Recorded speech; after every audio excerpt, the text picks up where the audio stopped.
I'm 6 years old and I'm riding my tricycle in the kitchen trying to run over my 3-year-old sister. I'm a devious child, but I would never hurt my sister. I just like to cycle close enough to her because she screams and then she giggles. And she has the cutest giggle. So I do that over and over again just to hear her giggle.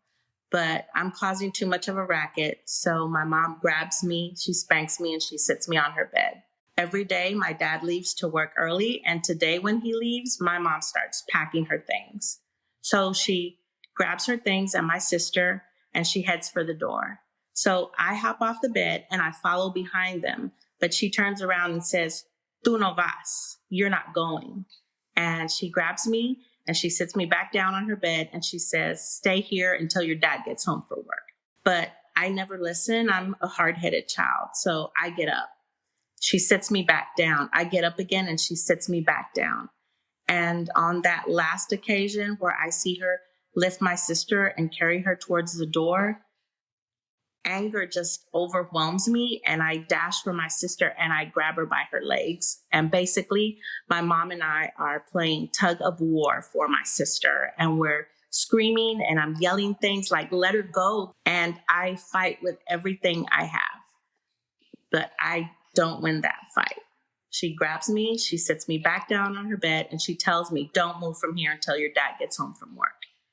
And she grabs my sister, walks out the door, hops in a car, and she drives off with her new man. And I sit there and whimper. Luckily, my grandmother comes over to visit and she finds me. My dad comes home from work and he goes out to look for them, but he's not going to find them. It's no secret that my parents have a rocky relationship. My dad is an alcoholic and on drugs, and my mom, she's no saint to any of that either. But I don't care about any of that. I just want to grow up so that I can find my sister. And life continues as usual, and it's a good life, but it gets lonely sometimes. So my sister becomes my imaginary friend. So every time I play Candyland alone, I always set up an extra gingerbread man game piece so she can play. And when I go outside to pretend I'm Wonder Woman, she's always my imaginary Catwoman because we both can't be heroes. And at night, my grandmother and I always pray that God keeps her safe. I'm 23 now. I'm married and in college, and my dad gets a cancer diagnosis. And although he's been sober for 7 years, he goes out for drinks on this night, and he runs into my mom's sister, my aunt, who tells my dad where my mom is and that my mom has changed my sister's identity. So my dad gives me that information for me to do with as I choose. So I immediately start writing letters back and forth to my mom, but I never let her know that I know everything that she's done. And before I know it, I'm on a plane to Mexico, and I end up in a ranch in the middle of nowhere. And when I get there, my mom legitimately looks happy to see me, and I get to hug my sister for the first time in a long time. And I have all these new, wonderful half brothers and sisters, and it's a joyful reunion. So I stay on this ranch for 1 week, and there's no electricity, and I pee outside, and I bathe outside, and I get attacked by a swarm of bees. And it doesn't sound great, but it's the best week ever for me. And at night, we sleep on a concrete floor, and I tell my sister about the past, and she always just listens. So I come back home with this renewed sense that I'm going to be able to move forward and start a new relationship with my mom, my sister, and my new family. But a couple of months pass by, and my sister and one of my half-sisters come to visit me. And my sister wants to know if all the stories I told her in Mexico are true.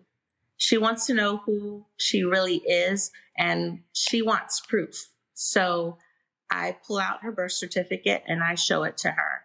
And I show her the only photo that I have of her and me together as kids. And I tell her, Mom took you when you were 3 and she changed your identity in Mexico. And this is just too overwhelming and heartbreaking for her. My sister and my half sister leave, and I know that I'm never going to see them again.